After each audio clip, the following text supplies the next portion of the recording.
in 7th. Yeah, Binder and Marquez have had a couple of hard moves last night. Yeah, he's trying to get on with this, isn't he? Trying to maybe up the pace and push riders behind him to places where they don't really want to go in terms of front tyre temperature, front tyre pressure, and of course, more importantly perhaps, tyre endurance and tyre durability over this full 22 lap distance, as Viñales now creeping all over the rear tyre of Martini, who can't go with Zarco at the moment, can he?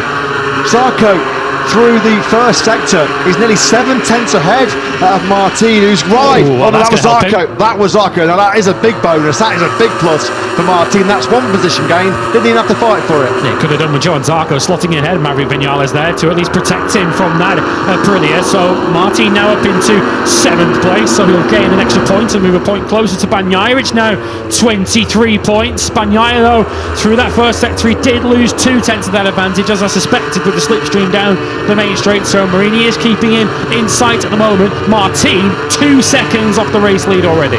Here is Bagnaia then through turn 10. Binder running a wider just line, sort of glued to the back of Martin and can't do anything about it as well.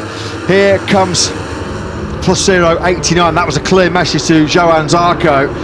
I wonder if some of the cynics might say that he just... that was deliberate. No, that wasn't deliberate, but he slots in behind Martin, but there was a clear message there. Zarco getting the message. He was +029. Di Gianantonio now on the inside, really toughing it out with Alex Marquez. The two Brazilian Ducatis exchanging at least the same paintwork, and it's Digit that's now back up into P3. Taken to the final round decider in Valencia. Just 37 points left to fight for after tonight's Qatar Grand Prix, as Martin trying to limit the damage here, surely with the top speed horsepower advantage that the Ducati, as Marc Marquez said last night, in this very situation, down the 6-gear start finish straight, he was a sitting duck, and here he goes again. Nothing that Marquez can do about that.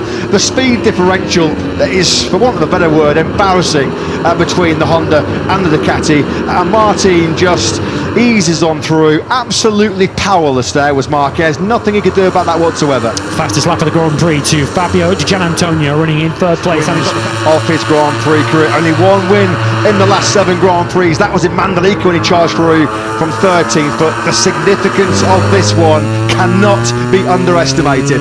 Good 3rd sector though for Di Gianantonio. He pulled back 1/4 of a second on Pecco Bagnaia, so a lead which was 6/10 of a second is now 3.5 of a second. So Di Gianantonio not letting Bagnaia run away with this, although Jorge Martin not exactly breaking clear of Marc Marquez, is he?